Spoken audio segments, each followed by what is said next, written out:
and subscribe.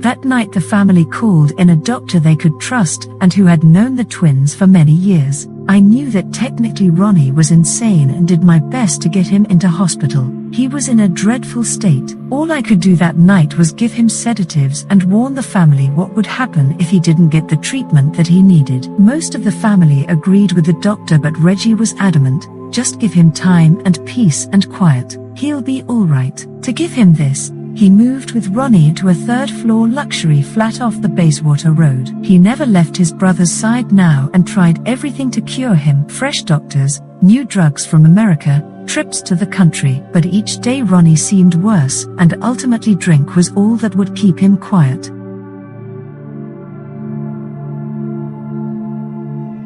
Sometimes he drank 2 bottles of gin a day. According to the doctor, it was chiefly alcohol that produced the physical change that was so marked in him about this time. Alcohol in any quantity mixed with a drug affecting the central nervous system can have the most appalling oblique effect. I know that there were times when even he was scared. It must have been like DTs, 10 times over. And by this time Reggie was drinking too. Soon he appeared as scared and anxious as his brother. Then Ronnie got the idea that he would be alright if he could see an old friend who was now in Maidstone jail. Reggie would agree to anything by now, and a few days later fixed a visit at the prison. One of the firm took Ronnie, who entered the prison under an assumed name. For an hour this half-mad escapee sat in the visiting room at Maidstone jail begging his friend to make a break from prison and then come and help him. The man refused. Ronnie wept, promised anything he wanted, but the man insisted that it was not possible. This was the end for Ronnie.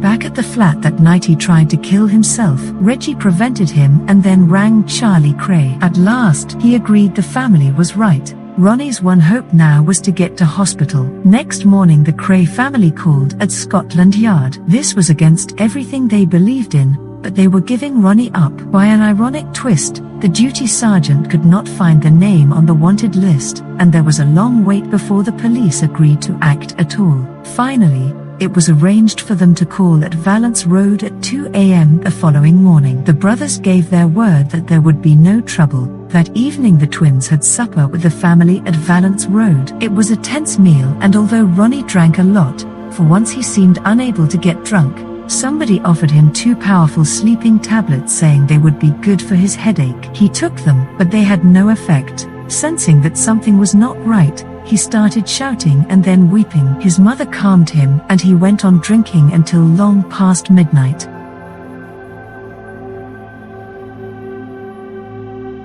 The police arrived as 2 o'clock was striking. Ronnie looked up as if expecting them and walked out to the car without a word or glanced back at his family. In a curious way, the original plan behind the escape now worked. By staying free from capture for so long, Ronnie was officially no longer insane. For a few weeks, he returned to Long Grove. Here, with the treatment he received combined with Stematol, he calmed down. By September 1958, the doctors said that he was fit to finish his prison sentence, so he returned to Wandsworth Jail, where he was treated like a normal prisoner. He was still suffering from delusions and at times became so violent that he was placed in a straitjacket several times for his own safety. Despite this, he was permitted to conclude his sentence. Ronnie says that no further Stematol was given to him, and in the spring of 1959, this sick young homicidal psychopath was released from prison. His old friend Dickie Morgan, Reg and Charlie were at the gates to meet him. He scurried to their car convinced that the Russians and the Mafia had combined to kill him. All the way back to Valence Road he kept his head down in case someone shot at him. Once in the house, he felt he had to decide whom to kill first to save his own skin. Finally, his old doctor was able to get him into St. Clement's Hospital, where he spent the next 3 weeks under deep sedation. Slowly he seemed to recover. First, he became an outpatient. Violet Kray looked after him at Valence Road. Stematol kept away the worst of his nightmares and permitted him to coast along the borderlines of normality. Those who had known him before his breakdown recognized that the Colonel had changed and changed for good. He was far moodier, more erratic now and more suspicious. He was more frightening too. Physically he seemed more dangerous than before.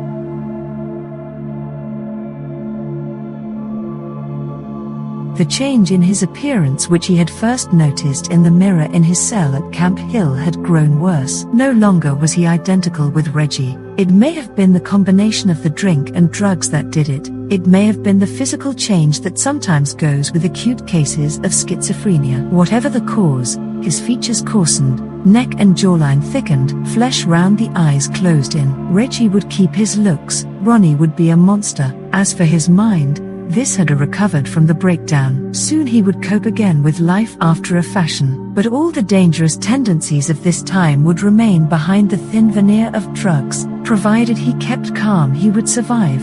Faced with excitement or with stress, he would lapse back to the paranoid state of the previous summer. He would become abnormally suspicious. He would feel few of the emotional restraints of normal people. He would know little of fear or apprehension or regret. Given his previous history, he would almost certainly end by killing someone. Until their brother's breakdown, Reggie and Charlie Kray had been extremely smart. With Ronnie out of things, they had been free to use more subtlety than in the past. They had avoided trouble and had been quietly buttoning up their corner of the East End. Boom time was just around the corner. They had made peace with everyone, even the twins' old enemies, the Italian gangs of Clerkenwell. The night the Colonel shot up their social club was not referred to when his brothers drank with them at the Double R. More important still was their new friendship with Billy Hill. This strange entente with their old enemy was partly due to sentiment. Criminals are often sentimental men, and it pleased this rich but childless old gangster to find two respectful protégés. He could relive his life through theirs, and they were always more than grateful for his advice. There was a practical reason too for Billy Hill's concern with the Krays. Although retired, he still had interests in London, mainly in gambling, and he needed people like the Krays to watch them for him. Quietly he began to back the Krays, showing them an opening here, fixing an introduction there, leading them to a new, rich world which promised to become an El Dorado of organized crime. Illicit gambling had always been the bedrock of the capitalism of London crime. When Spot and Hill ruled London, their steadiest profits had come from the illegal gambling clubs they controlled, and the Krays too made their modest livings from East End spielers. By the mid-50s, gaming fever had hit London. Illicit gambling was turning into a major industry, which was still effectively controlled by the underworld. Even the chemmy parties organized by well-publicized figures flitting from address to fashionable address around Belgravia were paying their nightly cut to someone in the background by whose permission play continued undisturbed. And through the influence of Billy Hill, Charlie and Reggie had been introduced to several of these parties as unofficial minders. They showed promise, particularly Charlie. He looked well in a dinner jacket. He was interested in gambling and had the right amount of toughness and deference to reassure the customers. More important still, the Krays were getting their first foothold in West End gambling. This, said Billy Hill, was where the fortunes of the future lay. Parliament was on the verge of legalizing gambling. The politicians claimed that this would hit the criminals, but Hill could see that it would really give the underworld the chance of a lifetime. With gambling legalized, the underworld would virtually be legalized as well. London could become the Las Vegas of Europe, and legalized casinos would have to be run by someone. Who better than the men who knew the work already? Men like the Krays. Provided they were sensible, they could not go wrong. Reggie and Charlie both agreed. Already they were modeling themselves on Billy Hill and saw a golden future very near.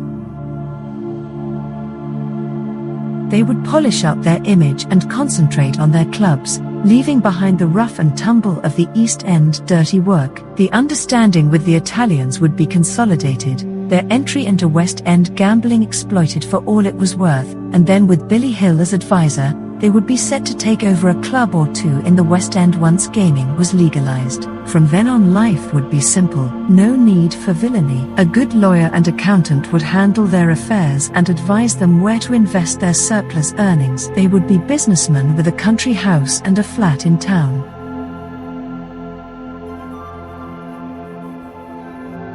They could move into property and betting shops and restaurants. Within a year or two they'd have their Rollses and live part of every year abroad like Billy Hill. Ronnie could be taken care of properly. This was important. He could have everything he needed, the finest treatment, travel, boys, a discreet place in the country where he could be nursed during his attacks. Clearly, he would need all this, for he was in a dreadful way. Most of his time was spent huddled by the fire at Valence Road. The night Reggie brought him to the Double R, he had blacked out. Everyone felt sorry for him. Charlie thought that they should treat him to a cruise. He suggested this one night at Valence Road. Ronnie was furious. He'd heard about these cruises. They could do anything they liked once you were aboard. Some people never came back at all. Charlie tried reasoning with him. He could go first class to the Mediterranean or the West Indies. It would be good for him and get him well again. Charlie appealed to Reg, but Reg was suddenly unsure and looked away. If Ron doesn't want to go, he doesn't have to. Leave him alone. I'll look after him, he muttered. Reggie kept his word and spent more time with Ronnie, drinking with him, driving him to the country and bringing friends to Valence Road for him. The more he did, the more demanding Ronnie seemed. By weekends Reggie had usually had enough. He had his own life now. There was a girl he liked taking out. This was impossible with Ronnie around. So most weekends Reggie would send his twin to the country with their boyhood friend Checker Berry. Ronnie still trusted him, and Checker was quite big enough to look after himself. Checker had a farmer friend in Wiltshire. He would book rooms in the village pub, and he and Ronnie stayed from Friday night to Monday morning. Ronnie enjoyed the farm and got on perfectly with all the locals. He seemed a trifle slow, but otherwise quite normal. He didn't talk much but was back on brown ale. He started riding. He was no stylish horseman but enjoyed mastering his hefty mount. He took riding seriously, learning to canter, sitting the horse massively with ramrod back as if the whole point of riding were a continual battle of will between man and beast which he was determined to win. One morning as he rode his weary nag back to the stable he reined in to talk to Checker. He's turned them all against me, hasn't he? Check. Who, Ron? My Reggie. While I've been away, he thinks I'm balmy and that I can't see what he and Charlie are up to. But I'm not balmy anymore, they'd better both look out, those two. Violet was happy. Ronnie was better, and her twins reunited. Just like the old days, Ronnie in the big back bedroom, Reggie in the smaller room off the landing. Nothing had really changed since they were boys. She was so grateful that she had them still to make a fuss of, and she was touched to notice that they had picked up their old habits, like taking off their watches and cufflinks every night and leaving them on the kitchen mantelpiece before they went to bed. Reggie's on the left, Ronnie's on the right. And Ronnie was soon starting all his old tricks, telephoning his barber in the morning and ordering his shirts just as he used to. He even bought himself another dog, a great brown Doberman, which he kept in the yard and fed himself. When asked his occupation now, he would write dog breeder. It was good to see that his sense of humor had not suffered. The arguments had started up again between the twins. This didn't worry her, rather the reverse. They proved that Ronnie was back to normal. Years ago she had taught herself never to listen to what they said. They didn't mean it. It only upset her. But if Violet had listened to the arguments between the twins, she would have noticed something. Ronnie was more aggressive, Reggie continually on the defensive. Ronnie said he was going soft with all his smart new friends, that he was wasting all his time on women. It was degrading. Reggie would try explaining all their plans for the future, but the arguments fell flat. Caution, economy, business prospects suddenly had no appeal. It was surprising how much Ronnie knew of what had gone on while he was away. There had been nothing disloyal about what Reggie and Charlie had done, but Ronnie made it sound disloyal, making allies with the Italians, listening to their old enemy Billy Hill, straightening the law, avoiding trouble. You are turning into just a little crybaby. "It must be all these dirty women you've been having." Although Reggie shouted back and knew that what Ronnie said was unfair, he had his first real doubts about the good life now. Reggie felt guilty and gave Ronnie all the money he could squander, a wardrobe of expensive suits, a new blue Fairlane automatic to match Reggie's yellow one.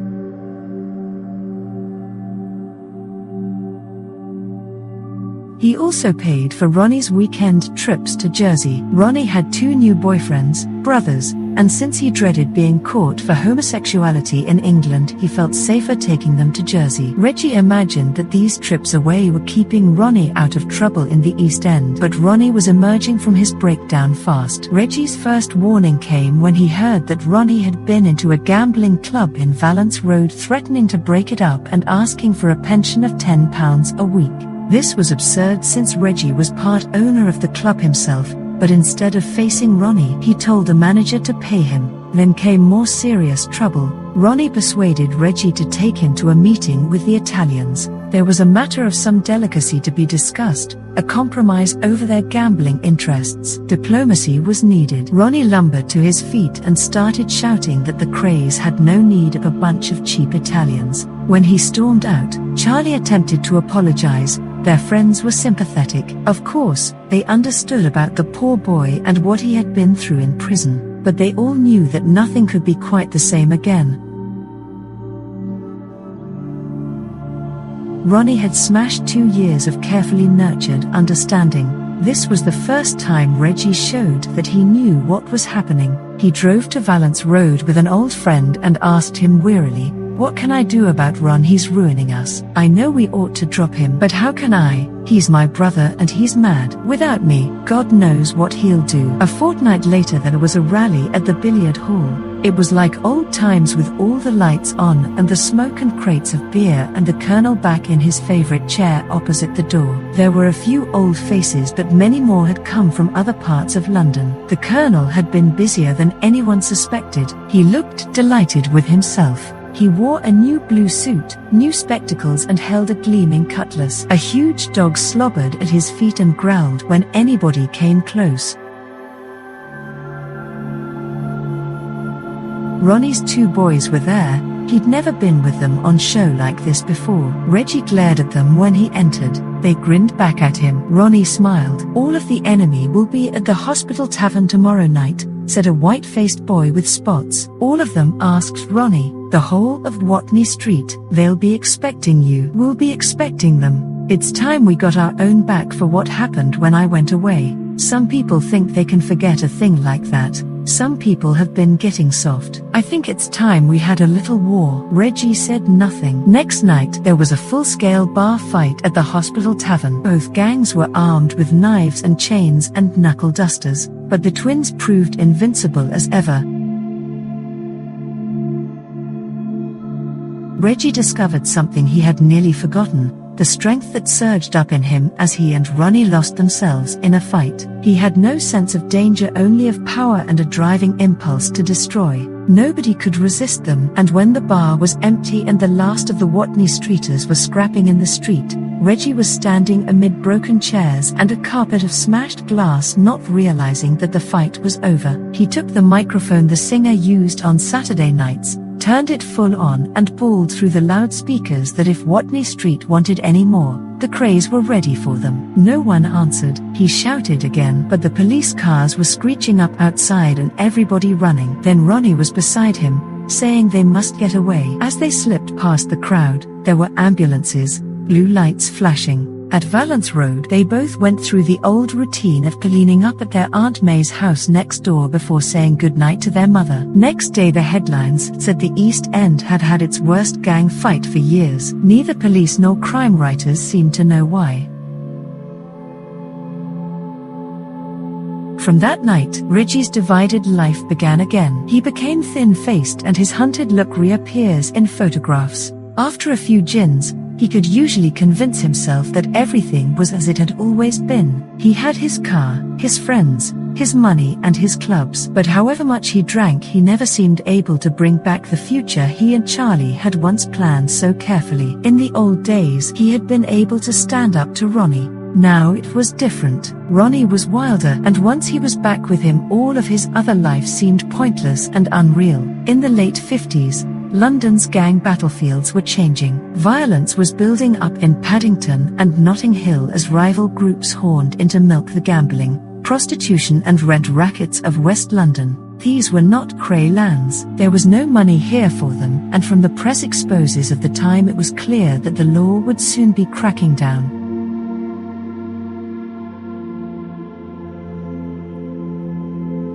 But Ronnie had been thinking about Paddington. It appealed to him. It was interesting, with so many rackets, so many chances of new villainy, that the East End seemed quite tame by comparison. Just past the Edgware Road, an authentic whiff of old Chicago hung in the air, with drinking clubs burned out with petrol bombs and tough young men in overcoats shooting at each other from moving cars. Ronnie was planning an alliance of gangsters to control London, something more grandiose than the timid plans his brothers had had with the Italians. Ronnie's idea was for a warlike federation, using violence to get power. One man would have to be the leader, somebody respected and feared so that his name was law. This was a worthwhile role at last for the admirer of Capone. With Reggie, he knew he could do it, but not if they stayed tamely in the East End.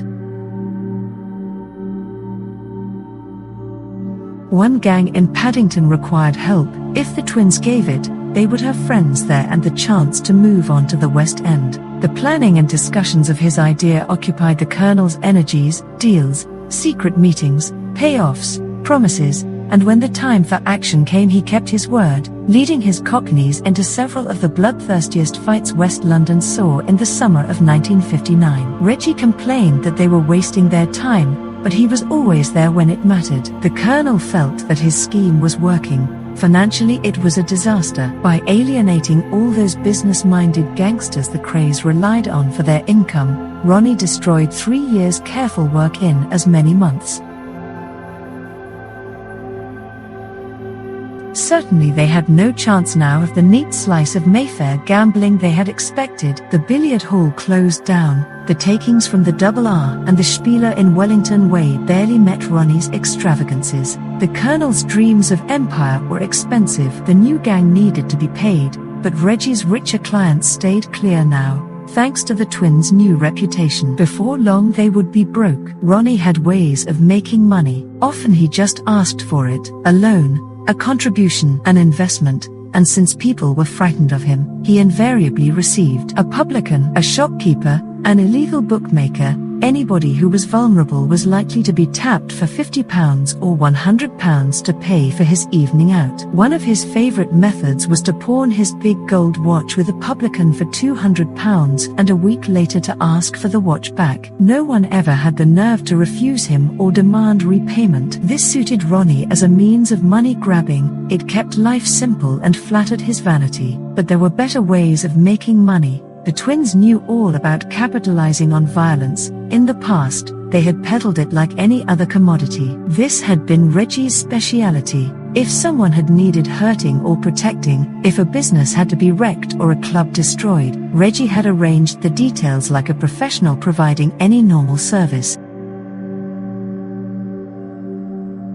The twins invariably gave value for money. Ronnie gave clients something more. Excitement. Some businessmen enjoyed sharing the twins' wildness. Ronnie cashed in on this. In the process, some of their friends acted extremely stupidly. Perhaps the stupidest of all was a man called Daniel Shea.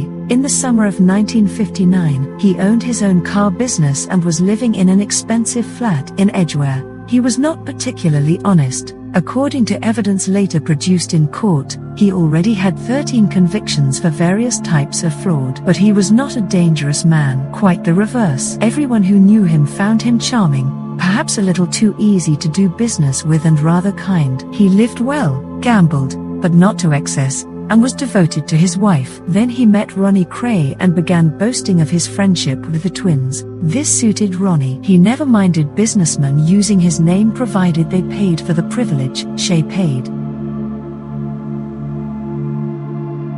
On several occasions, Ronnie borrowed from him and the money never seemed to be returned. Then Shay began to change. This friend of the twins began to think that he could act as they did. By then Ronnie was earning a considerable income each week from shopkeepers he protected. At the beginning of February 1960, kindly Mr. Shay did something out of character. At the Hampstead end of the Finchley Road was a small shop called Swiss Travel Goods, run by a Pole called Murray Podro. Shay had already met him playing cards, and when he called at the shop and chose a briefcase leaving his card saying he would pay later, Podro allowed him to take it. A few days later Shay returned, bringing the twins and telling Mr. Podro that he had taken a diabolical liberty overcharging him for the briefcase. He grabbed him, hit him and demanded £100, otherwise he would be cut to pieces. It was a bungling attempt. Shay was no gangster, and as soon as he left the shop Podro telephoned the police.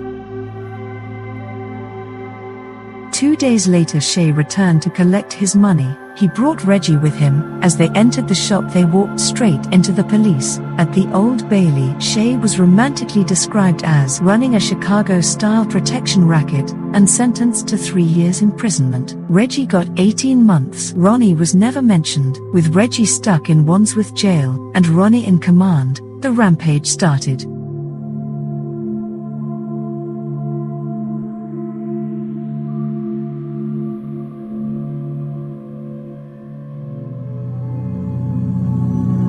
Thank you for watching. If you enjoyed the video, please join our Facebook group. It's called Krays Crime Lords of London. We're a friendly moderated group with over 1,000 Kray and other celebrated gangster videos available for view. There's also thousands of images in the photos sections. The link for the group is in the YouTube description section. I hope we see you there soon. Leave a like and subscribe.